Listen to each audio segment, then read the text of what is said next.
Hello, everyone, and welcome to your midweek Four Lads in the Dream show. My name is Stevie Clifford, joined this morning by Kenny Stewart. Kenny, how are you, mate? This is our long anticipated show. We're finally doing it.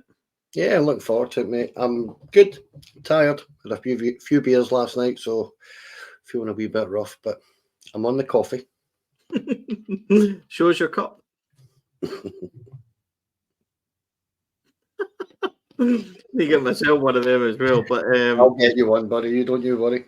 we're going to talk, ladies and gentlemen, this morning about um, what we're going to try and do in this show, Kenny and I, is kind of discuss relevant things. And one of the things that Kenny is kind of close to what Kenny's thinking is the expectations and have the standards lowered at Rangers over the years where we accept second best and we accept the current status quo as a given and I'm going to we will there'll be some things in here you won't agree with and I seen somebody commenting on Rangers arriving at Hampden at the weekend in tracksuits and saying shirts and tie and brown brogues, it would always be that way and things like that. And things have changed, obviously, um, life has changed. Maybe not that expectations anymore, Kenny, but let's let's go straight into it. And, you know, do you think the standards at Rangers have dropped? Slowly but surely, I think they probably have over the last 20, 25 years, probably. Yeah. But on things like being suited and booted for semi-finals and finals, that's more of a tradition thing for me. And whether you agree with it or not, I tend to agree with you. I think, how would you put it? Yeah, modern life is totally different, and you try to get the best out of your team, so that doesn't overly concern me. If players are feeling a little bit uncomfortable, you know, a lot of young kids don't wear suits these days, but in general, in terms of the standards, yeah, I think if you look at it from a way back, probably in the last 6 or 7 years of David Murray's time, the standards have slowly but surely dropped. I think David Murray didn't overly care what was happening.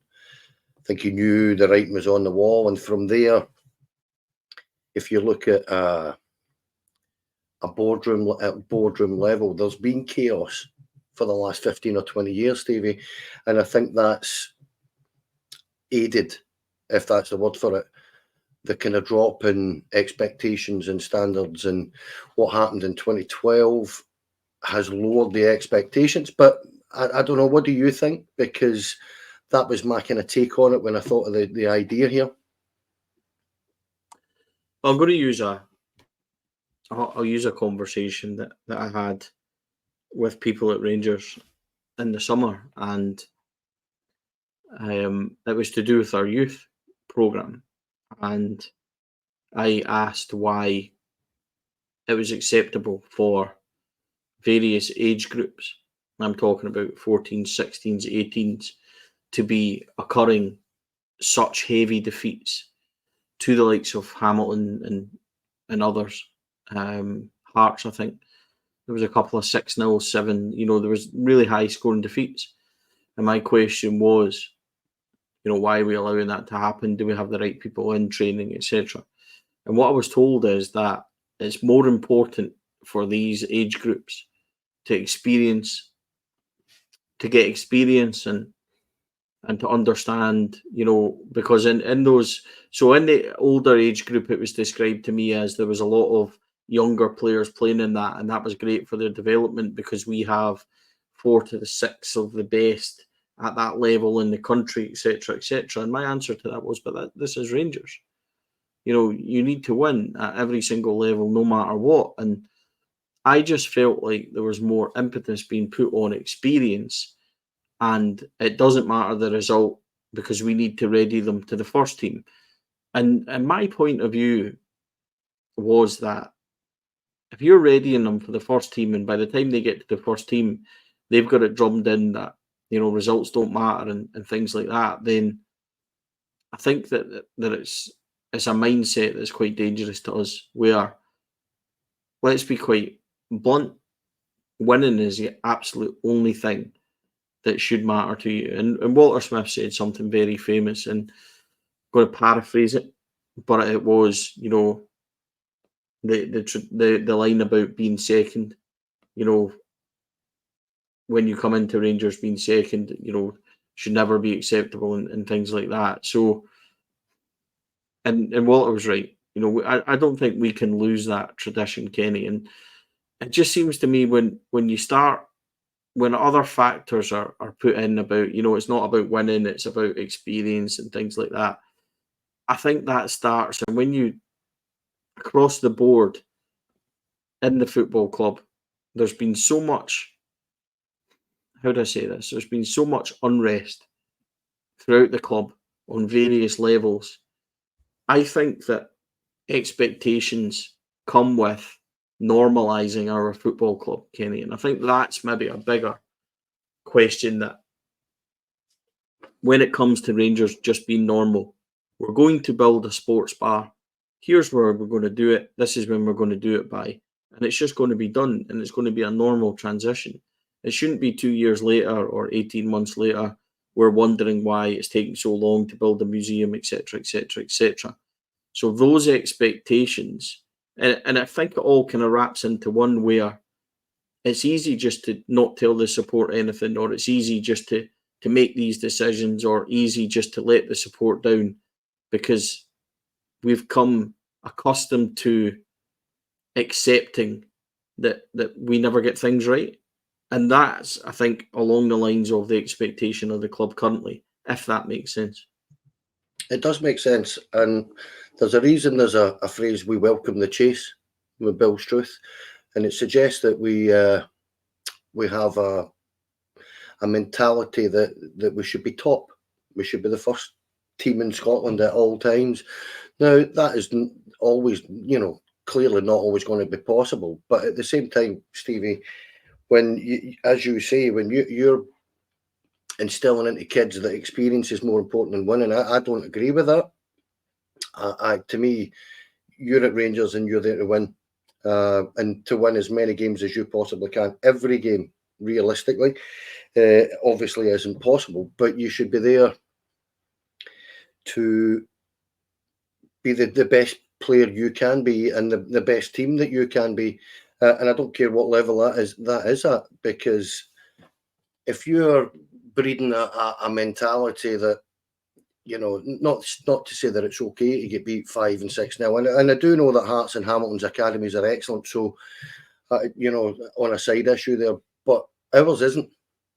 And again, this is kind of my issue, where if you look at the layers of the club, there has been a lowering of standards, I think is the word I would use, over a period of a number of years, to the sense of, we've used it on the flagship a number of times. I know you've used it before, but the word malaise is something that you and I have both mentioned, that it just seems that we're strolling along without a progressive plan to be what Rangers are supposed to be. And at some point, with the team across the city, with Celtic being so dominant, does our board have a plan to become the best team in the country, the best club in the country? And if we do, could they tell us what it is? That would be my kind of take on it. And as you say, if it's filtering all the way down, now that's a concern for me. And I would ask you a simple question here: has anybody at boardroom level, I know there's not many left, but have any of the investors, have the players, have the manager at all this season mentioned winning this league? Because I haven't heard them say that, and that should be the first and most important thing at the start of every season for me, is for Rangers to target winning that league. And I'm not convinced we are this season. No, I'm not convinced we are either. And in fact, you're right. I'm not sure I've heard Philip Clement talks about winning everything and wanting to win everything. But we'll come to it. I think Clement's a secondary thing at this moment in time to kind of speak about. And look, if we want to be perfectly honest, the chaos of this boardroom and these expectations and levels started way back in the early 2000s when there was the whole EBT scandal, and then we had to cut corners and cut costs, and then the ill-fated takeover happened. Everything that fell out with that, and took us up to 2014 when what we consider to be the good guys got back in and managed to take over the club, and they have put in a hell of a lot of money, absorbed a hell of a lot of losses. And this is where it becomes difficult because I feel like when they first come in, they had to do so much firefighting over the stadium, the squad, everything. It wasn't really until Steven Gerrard came back in that slowly but surely, with Dave King, we began to properly exert the standards that were required, which is, Rangers are number one. We don't accept anything else. And, we went on various unbeaten runs against Celtic and things like that. And remember, even at that point, the financial gulf is still the same as it is at this moment in time, although Celtic are building up to where they are now, which is a pretty dominant position. I just felt like Steven Gerrard came in, he started to improve the academy, he started to improve the training ground, the facilities. Dave King done some work on the stadium, and everything began to get better. And you felt like we had James Bisgrove in commercial and things like that. You felt like things were building to where they should properly go. And John Bennett coming in as chairman latterly in this last year, I think the slide and what's been allowed to happen at the club has been really difficult to fathom, even from the point of James Bisgrove leaving, and we're now in November, no replacement, the academy, direct head of academy leaving, stuff like that, Kenny. And, I'm not saying it's easy, and it isn't, to run a football club and to run Rangers, but it seems more or less to me like, and this falls a wee bit under the expectation and stuff like that, is that, it's fine, we'll just do it tomorrow. And tomorrow becomes 6 months later. And all of a sudden, there is no update. When was the last time we heard from the commercial director, Karim Varani, and he told us a proper update on what's happening with the sports bar and what's happening commercially at the football club? James Bisgrove was never off your telly when he was on as commercial, but at least we know where we stood. And we had an expectation. We had a kind of level of where we were. And likewise, Stuart Robertson, up until the point where I think after Australia, he was never off our screen either. We always heard from him. But it just seems to me, and you look at the whole Australia thing as well, and being prepared to play second fiddle to them and go over there and stuff like that. And I just wonder if there's been... It's difficult to pinpoint an exact moment that it happened. But we've found ourselves now, Kenny, we're so far behind them across the city. You can forget about that at the moment. Financially, structure, setup, stadium, everything. We're so far behind them. And I just think that it's been allowed to happen. And I asked a question a couple of months ago again, and I said, what happens if they get to a position where they're able to build a new main stand, able to upgrade to 75,000?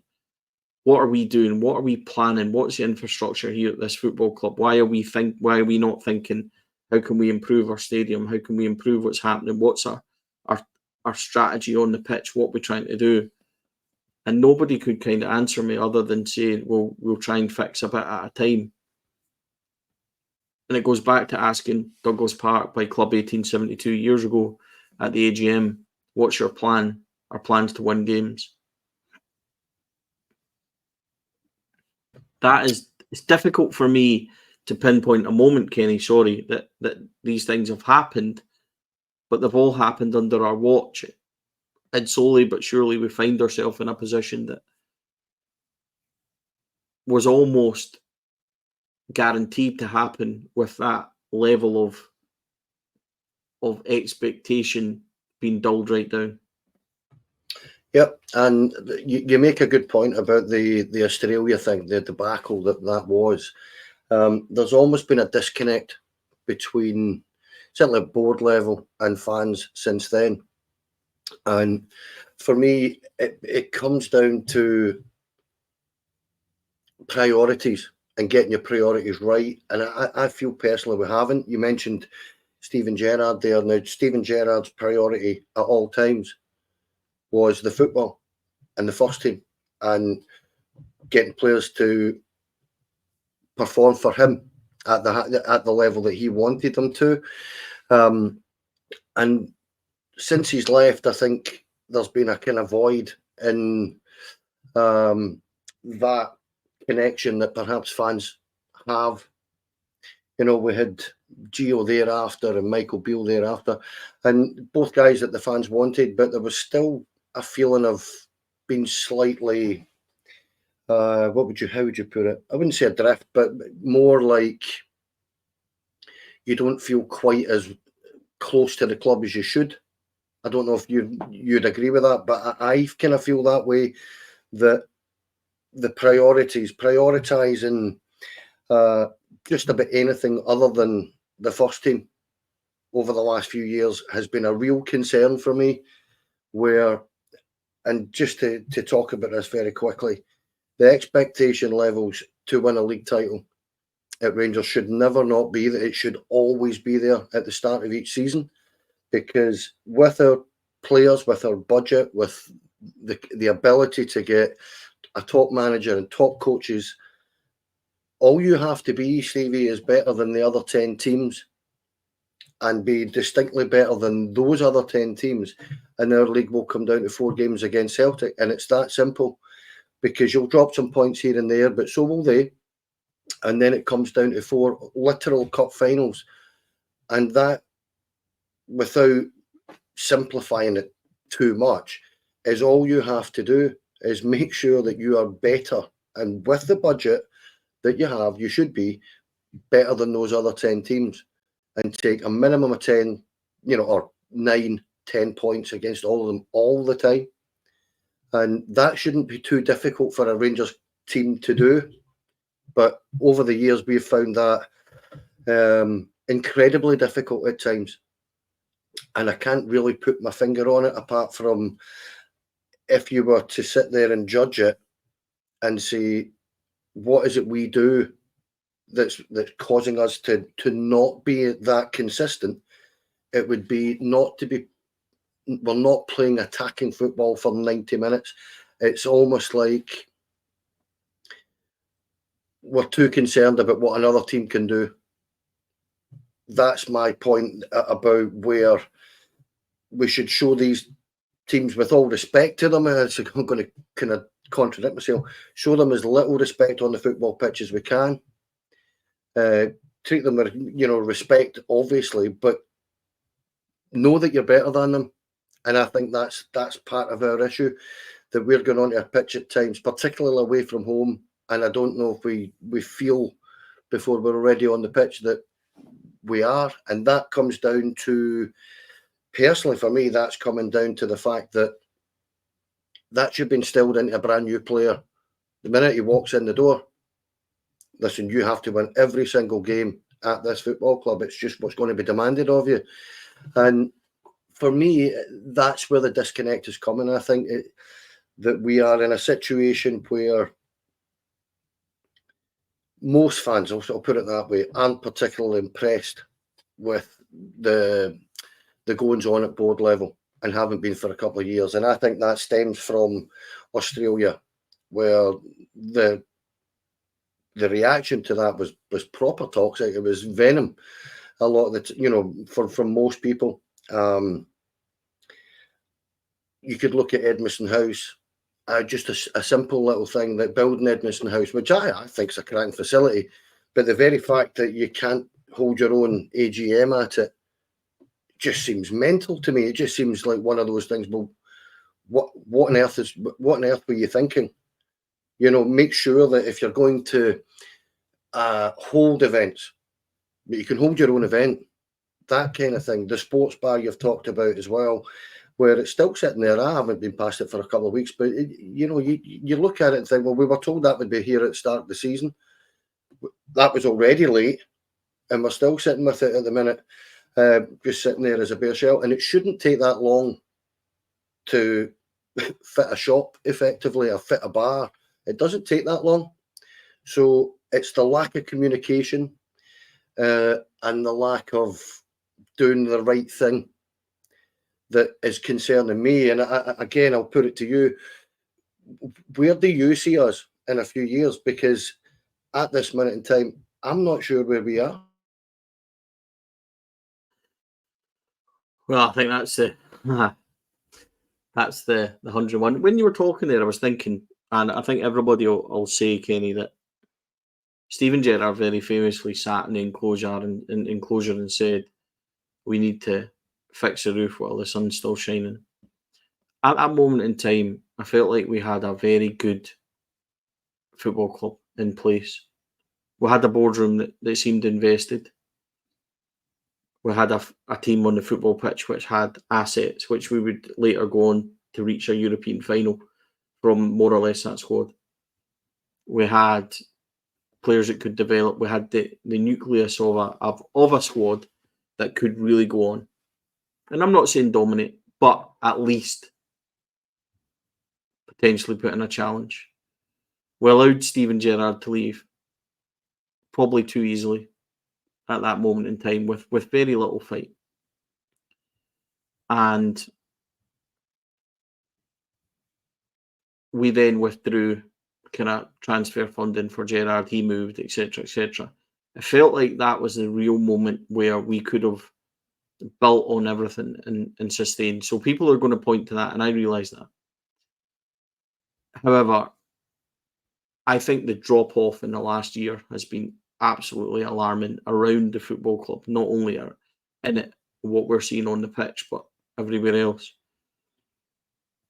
Where I see us in 3 to 5 years is a really difficult one because, and let's be honest, everybody knows, I'm not hugely convinced by Philippe Clement. I think that's absolutely fair. I really like him. I want him to do good things. I like him as a person. I like dealing with him, despite tit for tat in the last couple of weeks. And I think that what we need to do is implement a plan, which is a strategy of better signings, younger players, etc. Arguably, they're trying to do that under Koppen and Clement. But because we were in such a mess, then we've led ourselves to this. Now, strategy-wise, where I would like to see is I would like to see us working a lot smarter. The wage bill's still massive.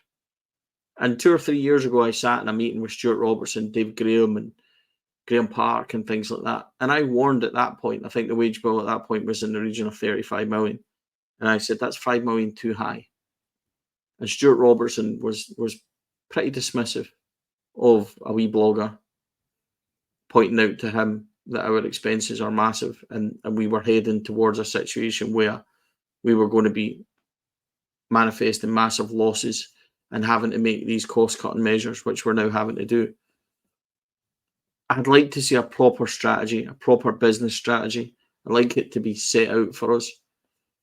Here's where we are at this moment in time. This is where we need to be as a football club. This is how we're going to do it. This is what we're going to do it.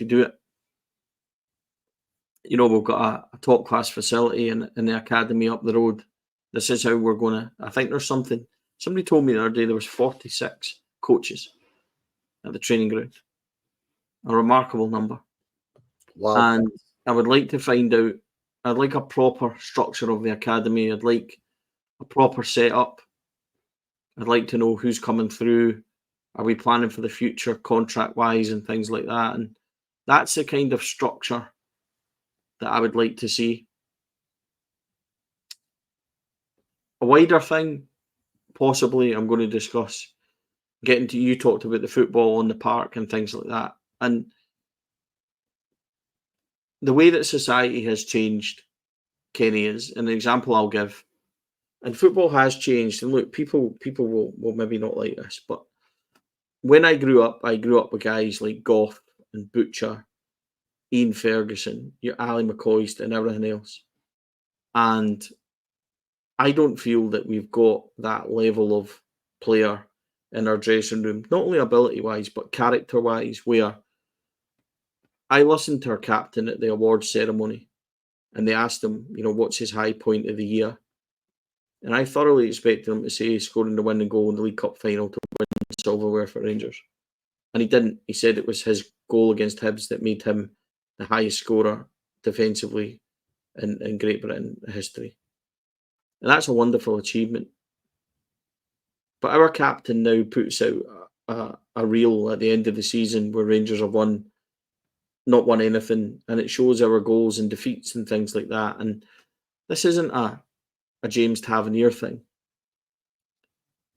But I don't think that people really get the standards that we brought up with at the football club, which was, you wouldn't hear from guys like Goff or even, later stages under Smith, guys like Chris Boyd and things like that, if you aren't winning games, because that's all that really mattered. And I think that's been lost in our generation now at the moment in our dressing room. I think it's easy to accept not winning games and not being second best. And I think that that's where the current manager, I think he gets it in terms of where he wants to take Rangers and how he's going to do it. He certainly has a plan, but I'm not sure they really get the fact that, never mind the defeat, a draw here is an absolute disaster, and the expectation should always be to win every single game. And I'm not sure that things like that from our captain really help Kenny. And this is such an emotive and difficult conversation to have, because essentially it's two pals sitting talking about where we think the club's gone wrong and how do we fix it. I'd like, going back to your question of where to see us in 3 or 4 years, and we need to get this boardroom sorted. The shareholders need to come together as one and decide who's your chairman is, who your CEO is, how much money they're going to put in, how they're going to attract new investors, what shares they're going to put up for new investors. And there needs to be a strategic plan. They need to sort the infrastructure of the football club, mid-level management, right through to the key positions. Get proper people in place. Have a structure where your CEO is running your club and you know that your CEO is going to be there for 3 years. So in that 3 years' time, 2 years into it, you can plan for the next guy. And that all happens simultaneously. It all happens like clockwork. At the moment, you're sitting with the doctor and the physio leaving at the end of the season. You're not even sure who's going to replace them. These are all worries that I genuinely have. We need to have a proper structure. And from that structure at the top, the fans will be able to see clear guidance, right? This is where we're going. This is what we're doing. Good. I can follow that. Look now what's happening on the pitch. So it now becomes easier for Philippe Clement to say, this is what we're going to do.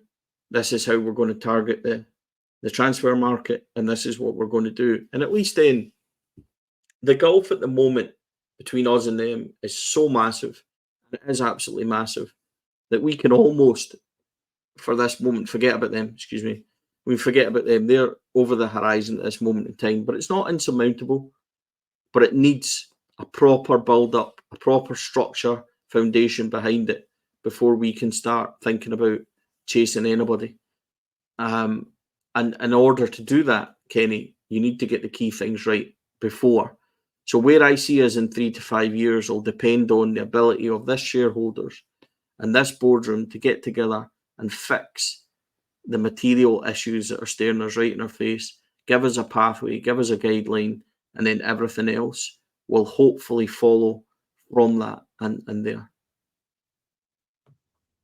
Yeah, a proper business plan at boardroom level. As you say, that kind of a proper structure to the football club, an infrastructure that breeds success, right? That can only come with getting the right people in place at every level of the football club. On the investors, I still find it kind of mind-boggling that no one has stood up to be the chairman. I find that really quite a sad indictment of the people that are investing in the club. How, you might have invested your money, but how emotionally invested actually are you? Now, I'm fully aware that there's guys over in the Middle East, over in the Far East, and there's guys in America. They're not going to come over and drop everything that they're doing and, at the drop of a hat. So I get that, but they should have brought somebody in place right away. And with all respect to John Gilligan, he's already said instantly that he's only here for a couple of months. He doesn't want to do it long term. He's retired, and he's a happily retired guy. That's a priority for me, is to know what these investors actually want to see Rangers do and where they want them to be. In terms of James Tavernier, what you were talking about there, I remember you telling me that privately a couple of days after you were there at the Player of the Year award. It was the Player of the Year awards, wasn't it? And I was kind of stunned when you told me that, because I wasn't there, obviously. But as I say, I personally feel that the team, talking about the team and solely this team, when you've watched your main rivals win this, I think it's 12 of the last 13 now. I think there's an element of these squads over the years that are walking into the start of a season knowing that they're underdogs, knowing that if they drop a couple of points and go behind, they're under pressure immediately. And frankly, I don't feel that they cope with the pressure particularly well, and haven't done over the years. The only time where you could see them actually beginning to cope with the pressure, first year under Gerrard, if you remember right, we dropped a fair number of points at the start of the season, and in the second half of the season, towards the end of it, they dropped some points as well, but they got themselves into a race. And then from second season on and third season, you could see the progress and the mentality changing within the dressing room, to the point where the third year they just knew. Personally, I think they felt that they knew that we're the best team in this country, and we know it. And it's that mentality that you see for 1 year, but building up over the previous two, that just dropped like that. It just disappeared almost instantly. And perhaps with too many, and a lot of folk maybe won't like this, what am I going to say, but perhaps with a key element of the squad, perhaps undermining the managers behind his back, where they don't necessarily agree with what he's trying to do. And I think we've seen that over a period of about 3 years now, where you can see it. I mentioned it last week on the show that, body language is really apparent at times. And I think even at this moment in time, our squad doesn't have a great body language about it. And I think if you look at where the squad is, and I'll put this to you, that I was sitting talking to my son very quickly again, Stevie, right? I was talking to my son about this, saying that we were going to do this podcast. I was talking to him last night, and he said a couple of things to me. First of all, he said that he's 25, and when we talk about standards, he says that some of us at his age, he feels, don't get it. He says, we keep hearing about your standards, but if you look over the last 25 years, those standards actually, for that amount of time, have been dropping all that time. So he feels at times he gets hacked off listening to it, because he's like, I don't get what you're talking about. He says, you tell me about these things, and it's just like it's in folklore to him. It's a myth to a certain degree. And that's a concern for me. And when he mentioned, as I say, that when it comes to it, look at their squad, look what they've built. They've spent money. They've won 2 of their last 10 away games, Stevie. And that is a major concern when you're putting that kind of outlay into a squad of players and they're struggling at every ground in Scotland out with Ibrox in general. That's got to be a concern, and that needs addressed. And as I say, it's just that malaise across the whole club that concerns me, that whether it's standards, levels of expectation, the whole thing is encapsulated by leadership and the lack of it. And at this minute in time, that's coming from the board down for me. The only person there that I feel is leading the club is Philip Clement. And I think he's got a tough enough job on his hands with a squad of players, because I personally look at that squad of players and, being frank about it, there's no way that squad of players is capable. And I knew at the start of the season of winning that league. It's just not. It's not strong enough. So I don't know what your take on that is, but that would be my feeling on it, that the standard of player we have has to rise. The standard at board level, the job they're doing at board level has to be much, much better than this. Yeah. To put it quite frankly, I think the standards across the board at the football club need to be risen to an expectation where we're going to be the best in this country, regardless of whether or not it's capable at this moment in time. Then you make the appointments across the board that are going to put you there in time to come once we begin to build and go from there. But Kenny, it's a good place to stop. Difficult conversation, because it's two guys chatting, it's two mates in the pub trying to right the wrongs of Rangers Football Club, which is an absolute difficult thing to do. But I really appreciate you joining me, mate, and thank you for your time. No, I enjoyed that, and that might be one for later on in the season to come back to, but it's impossible to cover this in half an hour, 40 minutes. And you know yourself, Stevie, we could sit and talk about this for 3-4 hours, and the fact is we're not going to get anywhere. We just wanted to put our point across. We understand that I'm in my 50s, you're in your 40s. There's two older guys sitting there to a certain degree harking back to standards, and a lot of young guys will look at that and go, yeah, but it is true that in my lifetime, I've watched Rangers, be there, down here, up there, down here, and back. And it is swings and roundabouts, and it isn't a cycle. But we're on a roundabout at the minute that we can't get off, Stevie, and that's where I would like to see us show some leadership at the very top of our football club. But thanks, enjoyed that, mate. Yeah, it's leadership we're asking for. To fight decisive opinions, decisive actions, and I think we need that across the board. Ladies and gentlemen, thank you for joining us. We're going to make this a regular thing. We will be back in a couple of weeks. Get in the comments. Let us know what you thought. Were we rambling a wee bit too much? What would you like to see us discuss? Did we make good points? Is it a good partnership? Let us know, because this is what it's all about. We're trying to do things that you'll enjoy. It's a wee bit different. So on behalf of Kenny and I really enjoy it. But I will quote you one last time. Watersmith said, "Do not enter this football club unless you're prepared to be second." And that should be the only time that second is good enough for you. And that's exactly what I tried to paraphrase earlier on.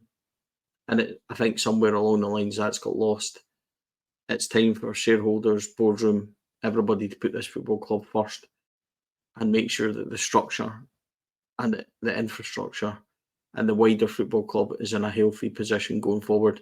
And that immediately needs done. Thanks for joining us, folks. We'll see you again soon.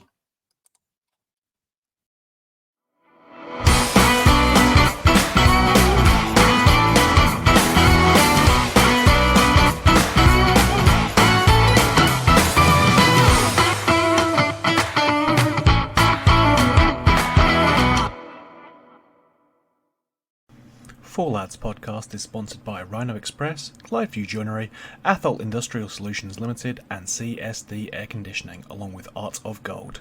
Thank you for listening or watching the podcast. We hope you enjoyed the show.